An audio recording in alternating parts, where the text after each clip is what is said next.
रात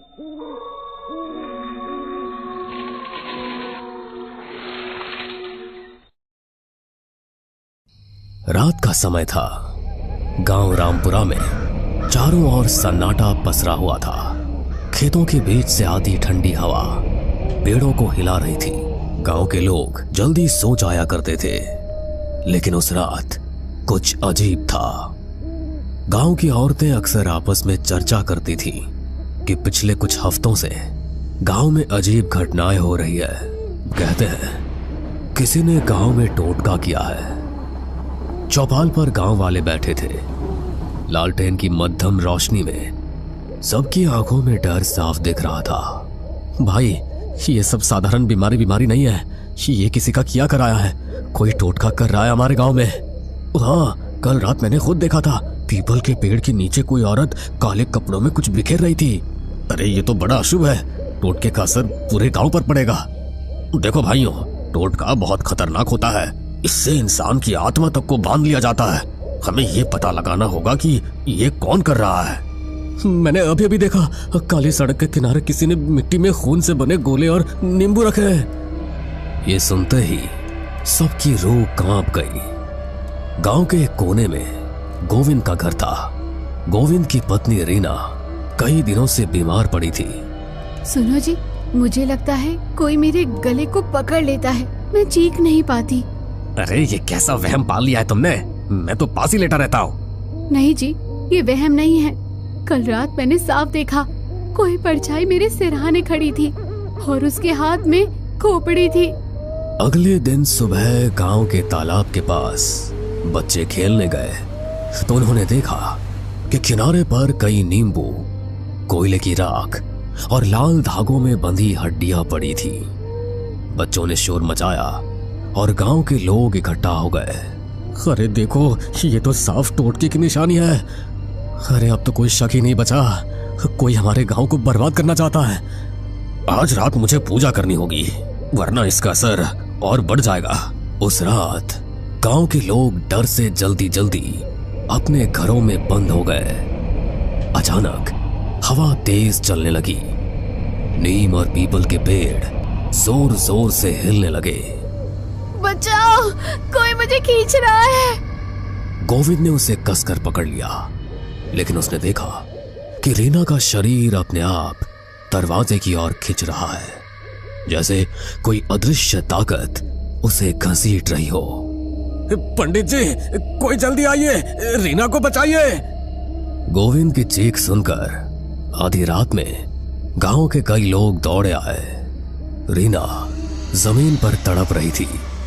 उसके हाथ पांव ऐंठ रहे थे, आंखें उलट चुकी थी। हे भगवान, ये औरत तो भूत प्रेत से ग्रसित लगती है। नहीं, ये सब उसी टोटके का असर है। पंडित तुरंत मंत्र पढ़ते हुए कमरे में आए। इसे कसकर पकड़ लो, किसी भी हालत में इसे बाहर मत जाने देना। गोविंद और दो गांव वालों ने रीना को कसकर पकड़ा। पंडित जी ने मंत्रोच्चारण शुरू किया। अचानक लालटेन की लौ जोर से कांपने लगी। छोड़ दो इसे, ये अब मेरी है, कोई नहीं बचा सकता इसे। इसी बीच गांव के चौकीदार ने बताया कि उसने कई बार रात को काली साड़ी पहने एक औरत को पीपल के पेड़ के नीचे देखा है। मैंने देखा, वो औरत राख और नींबू से गोला बनाती है और उसमें हड्डियां गाड़ देती है। लेकिन कौन हो सकती है वो? सुना है पास वाले गांव की जगनी चाची टूने टुटके कर दी है। कहीं वही तो नहीं? हो सकता है, लेकिन बिना सबूत किसी पर इल्जाम मत लगाओ। हमें खुद जाकर देखना होगा। उस रात पंडित जी, गोविंद, रामलाल और गफूर, 4 लोग लालटेन लेकर पीपल के पेड़ की ओर निकले। हवा में अजीब सी गंध थी, जैसे किसी ने जानवर की बलि दी हो। पेड़ के नीचे पहुंचते ही सबके कदम रुक गए। जमीन पर राख, नींबू और खून से बनी आकृतियां पड़ी थी और बासी मिट्टी में गड़ी एक मिट्टी की गुड़िया मिली, जिसमें रीना का नाम लिखा हुआ था। ये तो मेरी बीवी का नाम है। अब साफ हो गया, किसी ने रीना पर टोटका किया है। अचानक पास की झाड़ियों से सरसराहट हुई। सबने देखा काली साड़ी पहने एक औरत झुककर कुछ बुदबुदा रही थी। उसके हाथ में एक मिट्टी का घड़ा था। वही है, वही औरत। वो औरत फटाफट अंधेरे में गायब हो गई। अगली सुबह गांव में ये खबर फैल गई। ये टोटका अगर बढ़ गया तो पूरा गांव तबाह हो जाएगा। हमें उस औरत को पकड़ना होगा। बेटा, लेकिन ये काम उतना आसान नहीं है। इधर रीना की हालत और बिगड़ गई। वो कई बार अपने आप घर से बाहर निकलने लगती, जैसे कोई अदृश्य ताकत उसे बुला रही हो। उस रात श्यामू ने बताया कि उसने तालाब किनारे उस औरत को देखा। उसकी हंसी सुनकर मेरी आत्मा कांप गई। वो बोली, रीना अब मेरी होगी, उसकी आत्मा मैं ले जाऊंगी। लोगों को अजीब परछाइयां दिखाई देने लगी थी।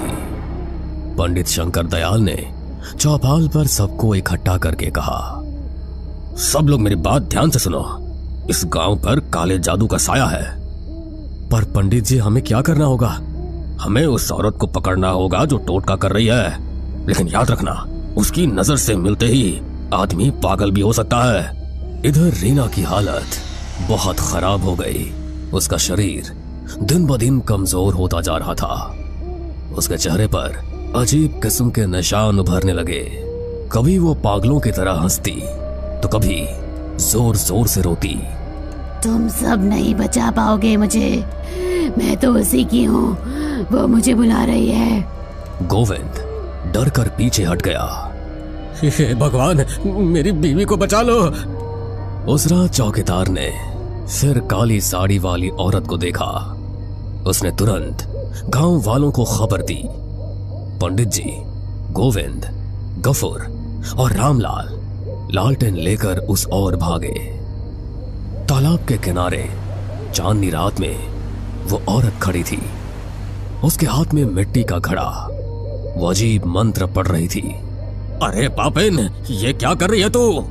औरत ने धीरे धीरे मुड़कर उनकी ओर देखा। उसकी आंखें लाल थी। उसके होठों से खून टपक रहा था। आ गए तुम सब। जिसे बचाना चाहते हो उसे तो मैं पहले ही बांध चुकी हूँ। अब कोई नहीं छुड़ा सकता। तू कौन है? तुम्हारी रीना, उसकी किस्मत मैंने लिख दी है। उसके जीवन की डोर अब मेरे हाथ में है। अपना नाम बता, वरना अग्नि देवता की सौगंध खाकर कहता हूँ, तुझे मैं यहीं जलाकर भस्म कर दूंगा। मेरा नाम जगनी है। हाँ, वही जगनी जिसका तुम सब ने तिरस्कार किया था। ये तो वही है। हाँ, तुम सब ने मुझे अपशकुनी कहकर निकाल दिया, मेरे बच्चों को भूख से मरने दिया। अब मैं एक एक से बदला लूंगी। और रीना, वो मेरे टोटके की पहली शिकार है। जगनी ने अचानक अपने घड़े से काला तरल जमीन पर फेंका। अचानक हवा तेज हो गई। काले धुएं से चारों तरफ अंधेरा छा गया। उसी वक्त रीना अचानक अपने घर से निकलकर भागती हुई वहां पहुंच गई। उसकी आंखें सफेद थी, चेहरा काला पड़ चुका था। माँ, मैं आ गई। रीना, ये तो क्या कह रही है? देखा, अब ये मेरी बेटी है। इसकी आत्मा मैंने अपने काले मंत्र से बांध ली है। पंडित जी, मेरी रीना को बचा लीजिए। आज ये निर्णायक रात है।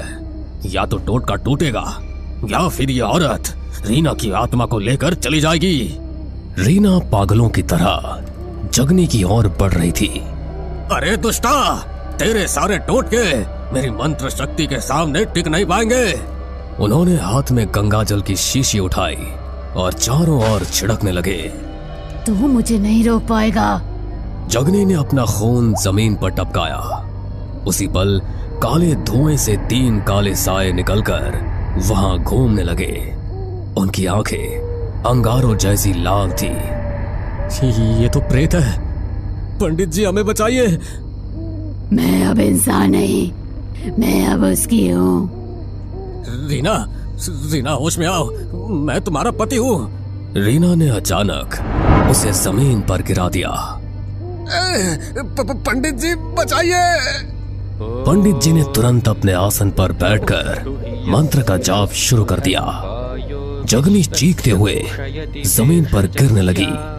रुको, ये मंत्र मेरी आत्मा को जला देंगे। तूने निर्दोष आत्माओं को बांधा है, आज तेरी शक्ति यही खत्म होगी। उन्होंने गंगा जल रीना पर छिड़का। रीना जोर से चीखी और जमीन पर गिर पड़ी। उसके शरीर से धुएं का बादल निकला और सीधे जगनी के घड़े में समा गया।